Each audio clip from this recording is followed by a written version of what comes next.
Nous, on déplore la grande situation de précarité juridique des MNA qui ne sont ni reconnus mineurs par le département. Voilà, ici ils sont en recours et donc le département dit que ça n'est pas sa compétence, mais l'État, la préfecture dit aussi que ça n'est pas à eux de les héberger car ils se reconnaissent comme mineurs. Et donc on est dans une situation absurde où tout le monde se repousse la balle et considère que ce n'est pas sa compétence. Or, si on écoute le Comité des droits de l'enfant des Nations Unies, la réponse, elle est claire. La réponse, c'est que le temps du recours devant le juge des enfants, c'est au département de loger les jeunes et d'appliquer le principe de présomption de minorité. Et ça, au département du Nord, la majorité départementale le refuse. On demande également la mise en place d'un comité de suivi, avec l'ensemble des collectivités, que ce soit le département, la préfecture, la mairie de Lille et la MEL, parce que l'ensemble des acteurs doivent se rassembler pour faire quelque chose pour le parc Barbus, et puis quelque chose sur le moyen terme, parce que le parc Barbus, c'est cette année, mais l'année dernière, c'était Bois-Blanc, l'année d'avant, c'était Lille-Sud, et si on continue comme ça, l'année prochaine, ça sera ailleurs, à Lille ou dans la métropole.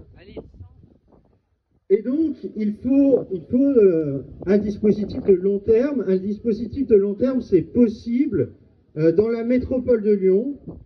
La métropole de Lyon, qui a les compétences du département, elle a créé en 2020 100 places d'hébergement.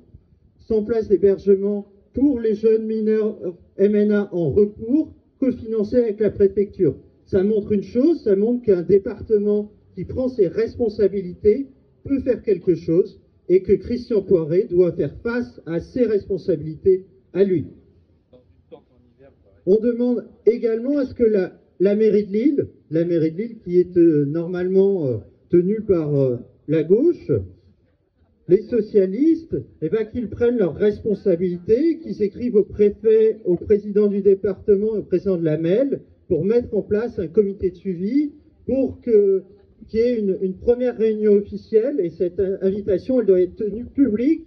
On ne peut pas attendre que la droite au département prenne l'initiative, ça n'arrivera jamais.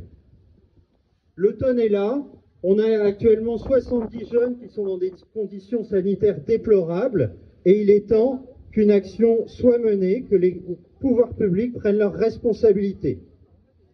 Il est d'ailleurs indigne que dans le parc Barbus, il n'y ait pas de toilettes publiques qui a été mise en place par la mairie de Lille. La mairie de Lille a refusé. Résultat des courses, les jeunes du parc Barbus, ils vont aux toilettes à 20 minutes de là, au centre Lillénium, et ça c'est indigne. C'est indigne d'une municipalité de gauche. La honte, la mairie. Contrairement à 2024, il faut aujourd'hui, cet automne, qu'une solution pérenne soit mise en place par les pouvoirs publics, notamment la préfecture et le département du Nord, dont c'est la compétence claire. Comme l'année dernière, nous serons à vos côtés lors des mobilisations et dans les institutions, en interpellant le département, la ville et la métropole, en commission, en conseil et dans la rue, sur l'hébergement et les procédures d'évaluation des minorités. Je vous remercie.